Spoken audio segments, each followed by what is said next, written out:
series on top. I get there by going inside chop. So whistle blows, I go thigh pry, and I'm bumping here. Okay, my goal is get him to his elbow. As soon as I get him to his elbow, I capture preferably the blade of his hand, right? So we can't roll it. If I grab his wrist really in, I can roll out there, right? So preferably I get here, okay? And from this position right here, I see a lot of people make mistakes. My biggest thing, what I really stress, is let your forearm do the work. So don't try to pull this in. Okay, for me, what I'm doing is I'm driving my forearm over the top of this, and I'm getting him here. You see how I straddle this arm now? Now he's in trouble. Okay, now from here, now you can run up his butt, pull him flat. Now you got it. Okay, now from this position, and with me being straddled here, I'm just gonna go deep claw. You know, I got pretty long arms. So I have a wrist and a claw, right? And a lot of people have trouble with this position, getting the turn. The biggest thing for me is I'm not going to be able to turn, whether it's somebody my size or somebody Gabe's size. I'm not going to be able to turn him here by just doing a leaning tower, right? With my legs, I got to step up. There, that's my power. That's my drive. Maybe he grabs my foot, even better. Ooh, leg comes in. Okay, so this is a simple, near wrist. But you keep the wrist underneath, right? Not on the back? Yeah, so this is when it keeps it underneath. Yep. Okay, what's super important here, though, is once I'm here, this is the most important part of the move, I believe, is letting your forearm do the work.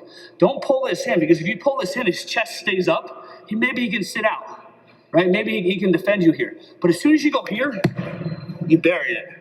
Okay, and then once I'm here, notice my elbow. My elbow is right in, the crack of his shoulder almost, right here, right where his tricep connects in his armpit. Here, okay? And all my hips are on top of that too. So now give your chest up. Not a chance. Okay, so from here, you can go claw, you can go half, right, step up, throw a leg in, easy square. One more time, relatively quick here.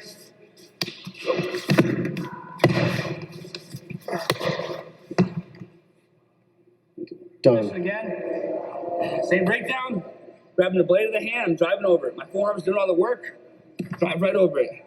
I'm trying to get my knee underneath it, but I can't this time. He's keeping his hand under his belly nice and tight. Now, if we get this hand out, I'm not gonna pull, I'm gonna push and pull at the same time, all right, simultaneously. So I wanna get my shoulder right in the middle of his back, and I'm looking to drive him, keep forward pressure as I'm pulling this hand out. Okay, so I'm here, right there. It'll come right out. So I'll stand over here. So Scott's keeping his hand underneath, very good here. And obviously I'm on my knees for demonstration, but I'd be here the whole time. But I'm trying to get my shoulder right in the middle of his back. Okay, and I'm driving down and across as I'm pulling this arm out.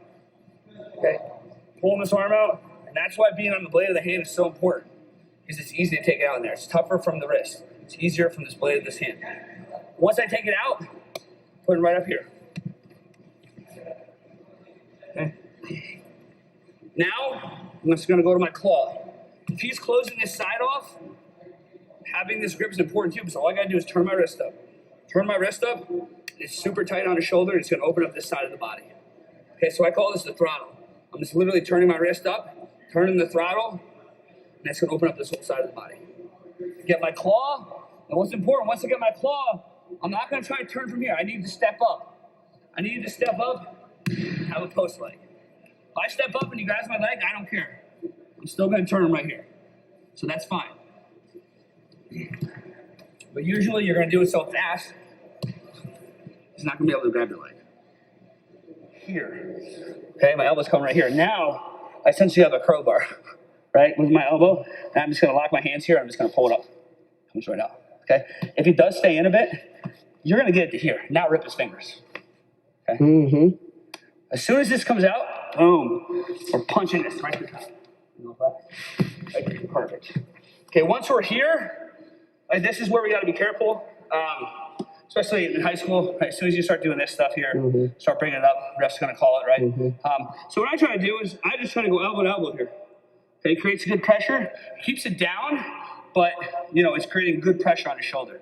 Okay, and also, the one thing I like to talk about is motorcycle grip, right? Remember how we talked about when you first get it, you want to be on the blade of his hand? If you're on the blade of his hand right now, you can do this. Okay, and this really hurts. That alone is bringing this shoulder up. Okay, so I go elbow to elbow, motorcycle throttle, right? Throttle it up. There I am. Sorry. You're good. There's your turn. It's really good against me too, because my shoulders are not Flexible. All right, so hands are on the back, right? Hands are on the back here. So we go elbow to elbow, we got motorcycle grip, right? Turning this puppy up, and it's tight. Okay, we're really twerking the shoulder, but we're doing it legally, right? We're doing it legally. Hands down by his butt, so the ref can't complain about that. Shoulder, okay? Whether you want to hook, whether you want to go half, whether you want to hook here, it's all good. Okay, I will say you pull him over here. This is a great time when he starts fighting you. Slide to this elbow. Fight down, Gaber. Slide to this elbow, half. That's the best way to get the fall from there, I believe.